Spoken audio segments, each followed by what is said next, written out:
19 bab.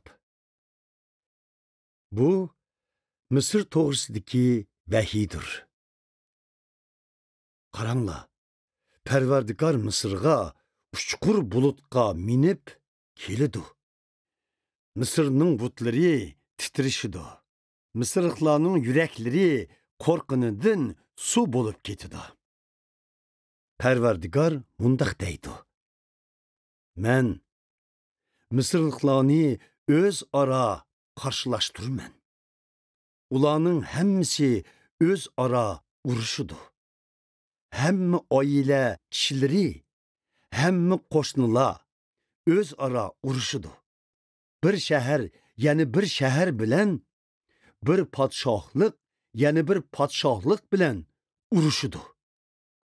Mısırliklarning irodasini sundirib, ularning planlarini qalaymiqonlashtirib yetman. Ular o'z butlaridan yordam tilaydi. Ular ruhlar bilan so'zlashadigan odamlaridan, boshchilari va polchilaridan yordam tilaydi. Men Misrni bir zolim hukmronga tutib beraman.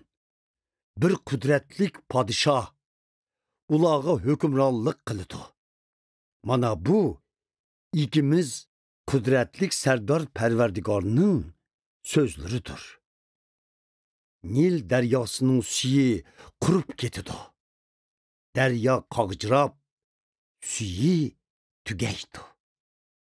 Misrning Nil daryosi va uning tarmoqlari sesib, suyi asta-asta oziyib, qurib ketadi. Qo'mishlar va yekanlar qoqshol bo'lib qoladi. Nil daryosi bo'yidagi va daryo eg'izidagi o'simliklar, uning atrofidagi terilgan ziroatlar qurib ketadi.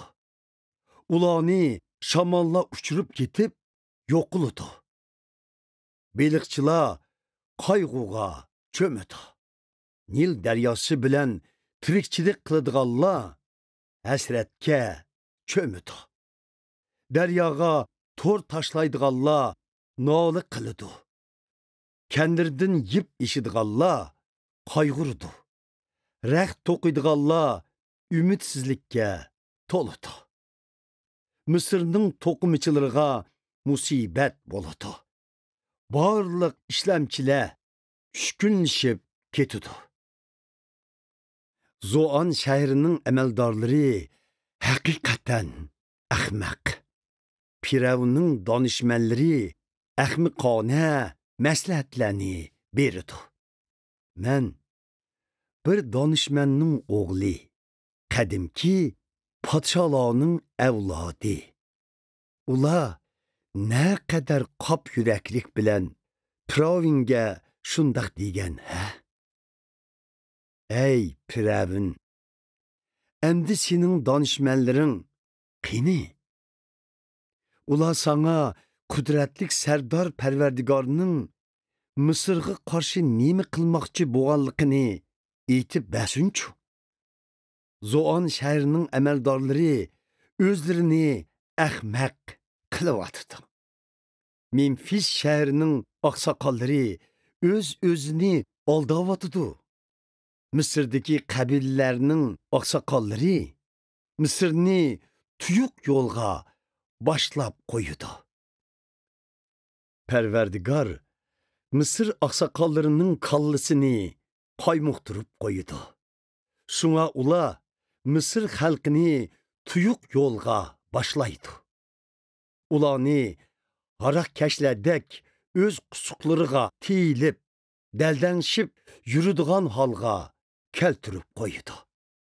Misrda hech bir odam mayli martabasi yuqori yoki to'van bo'lsin, ulug' yoki piqir bo'lsin, bu karkulikning oldida amal chorasiz qoladi. U chaqda Misrliklarning qiliqi ayollarga o'xshab qoladi.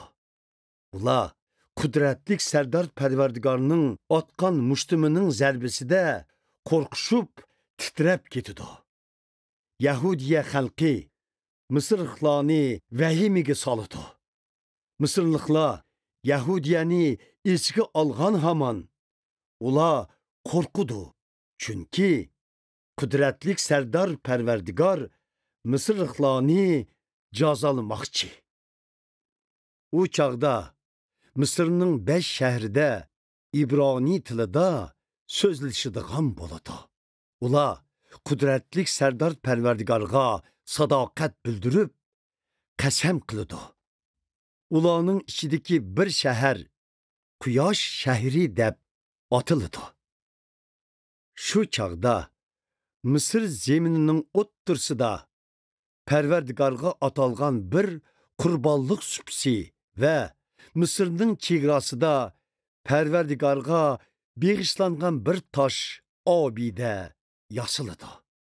Bular Mısırlıqlarning qudratlik sardar Parvardigorni yod etib turishi uchun yasalgan bir xotira belgisi bo'ladi. Xalq o'zlarini azganlar ustidan Parvardigorga yig'lab, noli faryod qilganda, Parvardigor ularni qutqizish va qo'g'dash uchun bir qutqizg'uchi avatidi. U ularni qutqizadi. Shunda qilib, Parvardigor Mısırlıqlarga o'zini oshkorlaydi. Shu chaq kelganda, Mısırlıqlar Parvardigorni to'nib, uningga e'tiqod qiladi. Ular qurbonlik va oshliq hadiyalari qilib, Parvardigorga ibodat qiladi. Ular Parvardigor oldida va'da qiladi va bu va'dasida turadi. Parvardigor Mısırga zarba berdi va ondan uningga shifolik berdi. Shuning bilan Mısırlıqlar Parvardigorga yuzlanadi.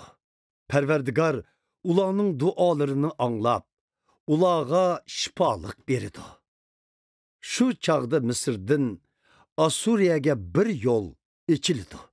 Asurlar Mısırni ziyorat qiladi. Mısırlıqlar Asuriyani ziyorat qiladi. Mısırlıqlar bilan Asurlar Parvardigorga birlikda ibodat qiladi. Shu chaqda İsrailiya, Mısır va Asuriya yer yuzidagi xalqlarning baxt manbasiga aylanadi. Qudratlik sardar Parvardigor ularga baxt ato qilib, mundoq deydi: Mısırlıqlar mening xalqim, Asurlar mening qo'limdagi ijodiyatim.